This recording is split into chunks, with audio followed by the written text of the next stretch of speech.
নমস্কার। আজকে আমরা অ্যাকোরিয়ামের ফিল্টার নিয়ে কথা বলবো। ইন্টারনাল ফিল্টার, যেটাকে অনেকে পাওয়ার ফিল্টার বলে থাকে। ইন্টারনাল ফিল্টার অনেক রকম সাইজের, অনেক রকম কোম্পানির হয়ে থাকে। অ্যাকোরিয়ামের সাইজ অনুযায়ী ইন্টারনাল ফিল্টার হয়ে থাকে।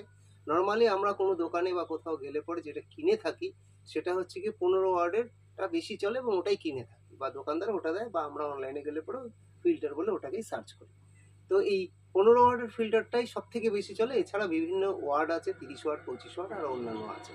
তো আমরা আজকে যেই বিষয়টা নিয়ে আলোচনা করব সেটা হচ্ছে কি পাওয়ার ফিল্টার বা ইন্টারনাল ফিল্টারটাকে কিভাবে আনবক্সিং করে সেটাকে কি করে অ্যাকোরিয়ামে ইউজ করতে হয়, কখন চালাতে হয়, কিভাবে পরিষ্কার করতে হয়, তিনটে বিষয় আমরা প্রধানত আলোচনা করব। প্রথম বিষয়ে আসি যে এই অ্যাকোরিয়ামের ফিল্টারগুলো বিভিন্ন কোম্পানির হয়ে থাকে।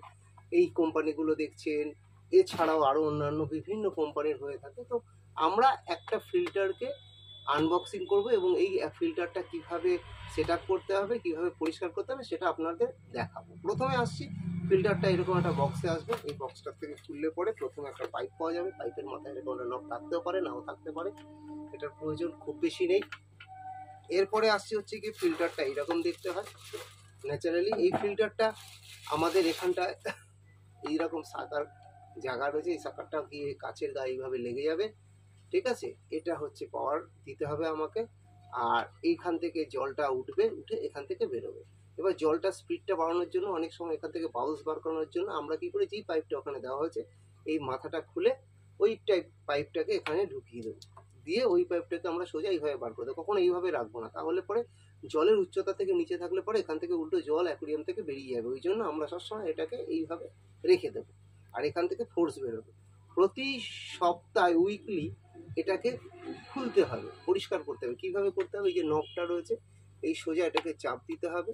চাপ দিলে পরে এইভাবে খুলে যাবে। এর ভেতরে এই স্পঞ্জটা থাকে, এই স্পঞ্জটা আমরা বার করে নর্মাল জলের মধ্যে দিয়ে এটাকে ধুয়ে আবার এটাকে ঢুকিয়ে আবার একটুখানি এই নবের সঙ্গে ঢুকিয়ে একটু প্রেস করলে পরে এটা ঢুকে যাবে। তারপরে এটা পুনরায় আবার কাচের গায়ে এভাবে লাগিয়ে জলের মধ্যে দিয়ে এটাকে প্লাগিং করে চালাতে। যদি 1.5 ফুটের অ্যাকোরিয়াম হয় বা 2 foot by 1 foot, height 1 foot হয়, তাহলে সারাদিনে 4-5 ঘন্টা চালালে পরে এনাফ। নির্ভর করবে কতটা মাছ আছে তার উপরে, বা কত বড় মাছ আছে। ন্যাচারালি যা মাছ থাকার কথা 2 ফুট বা 1.5 ফুটে, তাতে 4-5 ঘন্টা চালালে এনাফ।